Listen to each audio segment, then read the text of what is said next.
بسم اللہ الرحمن الرحیم۔ السلام علیکم ناظرین، آپ دیکھ رہے ہیں قمر اسلامک انفارمیشن، ایسا چینل جہاں آپ کو ملیں گے سچے واقعات جو دلوں کو چھو جاتے ہیں۔ ہم یہاں اسلامی واقعات، پیغام اور زندگی سے جڑے عام اور خاص قصے لے کر آتے ہیں جو نہ صرف آپ کے علم میں اضافہ کرتے ہیں بلکہ آپ کے ایمان کو بھی مضبوط بناتے ہیں۔ دین کی بات کو اور سچے واقعات کو دوسروں تک پہنچانا مانو جیسے چھت پر جا کر کسی کو پکارنا ہے، اور اس میں ہم سب کا کردار بہت ضروری ہے۔ اس لیے آپ سے گزارش ہے کہ ہمارے چینل کو سبسکرائب کریں اور اس نیک کام میں ہمارا ساتھ دیں۔ ہر نیا واقعہ سب سے پہلے آپ تک پہنچے، اس کے لیے بیل آئیکن ضرور دبائیں، لائک کریں، کمنٹ کر کے اپنی رائے دیں اور ان ویڈیو کو دوسروں تک پہنچانے کے لیے زیادہ سے زیادہ شیئر کریں۔ جزاک اللہ۔ اس زمین پہ حضرت آدم علیہ السلام کے تقریباً 1000 سال بعد اللہ نے عراق کی زمین رافتین کا انتخاب کیا اور وہاں اپنے بندے یشکر بن لامک کو نبی بنا کر بھیجا، جن کو مختلف القاب سے آج بھی دنیا یاد کرتی ہے۔ کوئی اللہ کے اس نبی کو عبد الغفار کہتا ہے، تو کوئی عبد الجبار، تو کوئی الیاس، تو کوئی کشتی والا نبی، اور کوئی نوح نجی اللہ کہتا ہے۔ حضرت نوح علیہ السلام حضرت ادریس علیہ السلام کے پرپوتے ہیں۔ حضرت آدم علیہ السلام کی 10ویں پشت میں سے ہیں۔ وہ قوم اس وقت دنیا کی بدترین قوم تھی۔ وہاں ظلم کا نام نفسانی خواہشات پر فخر کرنا، بتوں اور شیطانوں کی پوجا کرنا عام تھا۔ اللہ کے نبی حضرت نوح علیہ السلام بچپن سے ہی ان کو بار بار سمجھاتے رہتے کہ اس کائنات کا مالک ایک اللہ ہے جس نے ہر ایک چیز کو پیدا کیا۔ نوح علیہ السلام جب اللہ کے دین کی تبلیغ کرتے تھے تو ان کی قوم ان کو اتنے پتھر مارتی تھی کہ وہ پتھروں میں ڈھک جاتے تھے۔ تاریخ نے لکھا تقریباً 950 سال تک آپ تبلیغ کرتے رہے، بار بار پتھر کھاتے رہے، لیکن افسوس سوائے چند غریب اور مساکین کے کوئی بھی آپ پر ایمان نہ لایا۔ آپ اپنی امت کے لیے اتنا روئے، اتنا گریہ کیا کہ آپ کا نام ہی نوح پڑ گیا۔ بس اتنے میں اللہ اپنے نبی پر وحی کرتا ہے، اب یہ تیری قوم ہدایت نہیں پائے گی۔ نوح علیہ السلام اللہ کے دربار میں فریاد کرتے کہ اے اللہ، یہ انسان ظلم کرنے کو مذاق سمجھتے ہیں، ایک دوسرے کے خیال کرنے کو، مدد کرنے کو بزدلی سمجھتے ہیں، تیری عبادت سے منہ موڑتے ہیں۔ اے اللہ، اس میری قوم کو نیست و نابود فرما۔ جیسے ہی نوح علیہ السلام نے یہ بد دعا کی تو اللہ نے پیغام بھجوایا، ایک کشتی تیار کر، ان قریب تیری یہ ظالم قوم نیست و نابود ہو جائے گی۔ بس اللہ وحی کے ذریعے اپنے نبی کو بتاتے گئے اور اللہ کے نبی نوح علیہ السلام کشتی بناتے گئے۔ جیسے کہ نوح علیہ السلام ایک پہاڑ پہ رہتے تھے تو نہ وہاں سمندر تھا نہ درخت تھے، بالآخر اللہ کے نبی نوح نے درخت اگائے اور اس کی لکڑی سے کشتی کو بنانا شروع کیا۔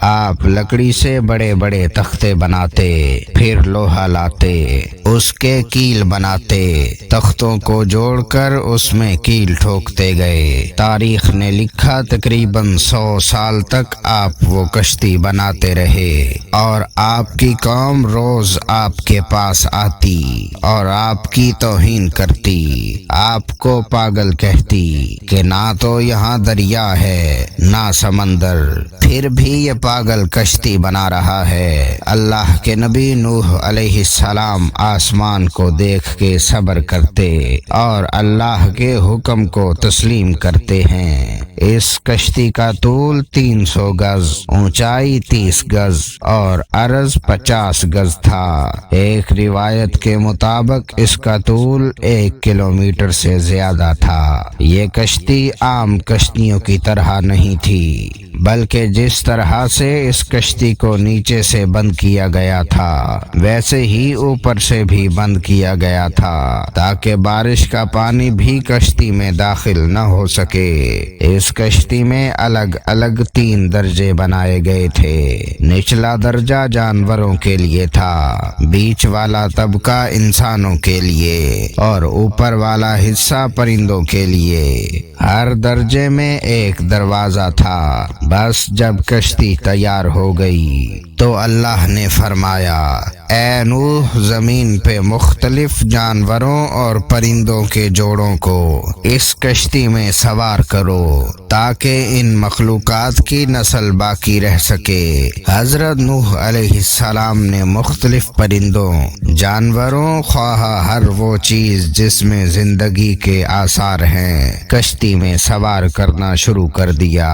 پھر انسان کو حجت تمام کرنے کے لیے کہنے لگے، آؤ یہ کشتی نجات کی کشتی ہے، جو بھی اس کشتی میں آئے گا وہ اللہ کی امان میں ہوگا۔ وہ پوری قوم ہنستی رہی۔ تاریخ نے لکھا، آپ کے ساتھ تھوڑے سے ہی لوگ تھے جن کی تعداد بعض کتابوں میں 80 بتائی گئی ہے، جن میں آپ کے 3 فرزند حام، سام، یافت اور ان کی بیویاں بھی موجود تھیں۔ اللہ نے اپنے نبی نوح سے کہا کہ عنقریب تندور سے پانی ابلے گا اور پوری قوم کو ڈبا دے گا۔ اس بات کو سن کر قوم نوح ہنس ہی رہی تھی کہ اتنی دیر میں دور سے پانی ابلنے لگا۔ لوگ اس پانی کو دیکھنے کے لیے دور دور سے آتے، ہنستے، لیکن کچھ ہی دیر میں ان کی ہنسی خاموش ہونے لگی، کیونکہ وہ پانی اتنا زیادہ بڑھتا گیا کہ ان کے تمام گھر ڈوب گئے اور اوپر سے بارش بھی برس رہی تھی۔ وہ کافر یہ سمجھ رہے تھے کہ طوفان کچھ دیر کا ہے، تو یوں وہ اونچے اونچے پہاڑوں کی طرف جانے لگے۔ ان کافروں میں اللہ کے نبی نوح علیہ السلام کے بیٹے کنعان بھی شامل تھے۔ جیسے ہی نوح علیہ السلام نے اپنے بیٹے کو دیکھا کہ وہ کافروں کے ساتھ پہاڑ پہ چڑھ رہے ہیں، آپ نے دور سے آواز دی، اے کنعان، اس نجات کی کشتی میں آ جا۔ لیکن اس کی ماں بولی، ہم تھوڑی ہی دیر میں پہاڑ کی چوٹی پہ پہنچ جائیں گے اور پانی وہاں تک تھوڑی جائے گا۔ بس وہ پانی اتنا بڑھتا گیا کہ کہیں بھی نہ کوئی پہاڑ نظر آ رہا تھا، نہ کوئی درخت نظر آ رہا تھا، بس وہی بچے جو اللہ کے نبی حضرت نوح علیہ السلام کی کشتی میں سوار تھے۔ اس وقت پانی زمین سے 10,000 گز بلند تھا۔ مسلسل پانی بڑھتا رہا، چڑھتا رہا۔ 40 دن بعد پانی کا بڑھنا ختم ہو گیا، بارش بھی رک گئی، لیکن چاروں طرف صرف پانی ہی پانی تھا۔ تقریباً 5 ماہ تک کشتی پانی میں ہی طواف کرتی رہی، کسی جگہ پر نہ ٹھہری۔ بالآخر دریائے دجلہ کے مشرقی سمت میں ایک پہاڑی جس کو کوہ ارارات کہتے ہیں، اس کی ایک چوٹی کا نام جودی ہے۔ اس چوٹی کی اونچائی تقریباً 13,000 فٹ ساحل سمندر ہے۔ کشتی نوح اس چوٹی کو لگ کر ٹھہر گئی۔ یہ تاریخ 10 محرم اور جمعہ کا دن تھا۔ بس اللہ کے نبی نوح علیہ السلام نے کبوتر کو بھیجا کہ دیکھ زمین پر پانی خشک ہو رہا ہے یا نہیں۔ کبوتر گیا اور زیتون کی ٹہنی اٹھا لایا۔ اللہ کے نبی نوح علیہ السلام نے اللہ کا شکر کیا اور یوں رفتہ رفتہ پانی کم ہوتا گیا۔ آپ اور آپ کی جماعت تقریباً 5 ماہ تک جودی پہاڑ پہاڑ پر ٹھہری۔ آپ نے تمام پرندوں جانوروں کو آزاد کیا۔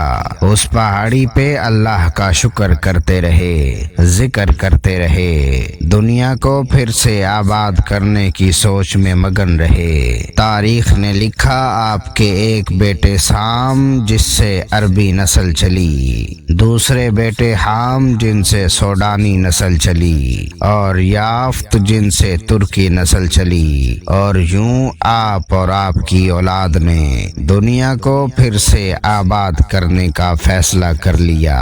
تقریباً طوفان کے 60 سال بعد اللہ کے نبی حضرت نوح علیہ السلام اس فانی جہان سے دارالبقا کی طرف کوچ کر گئے۔ اللہ نے فرمایا کہ کشتی نوح کو ہم آنے والی نسلوں کے لیے ہم عبرت کا نشان ٹھہرائیں گے۔ تحقیق کرنے والوں نے بتایا کہ کشتی نوح علیہ السلام کی باقیات مشرق ترکی میں واقع کوہ ارارات پر ملی ہے۔ یہ کشتی ویسے ہی ہے جیسے اللہ کے نبی نوح علیہ السلام نے بنائی تھی۔ سلام ہو انسان کی نسل کو پھر سے زندگی دینے والے اللہ کے نبی نوح علیہ السلام پر۔ ناظرین، ہماری آج کی ویڈیو کا اختتام ہوا۔ ملیں گے ایک اور ایمان افروز ویڈیو کے ساتھ، تب تک کے لیے اللہ نگہبان۔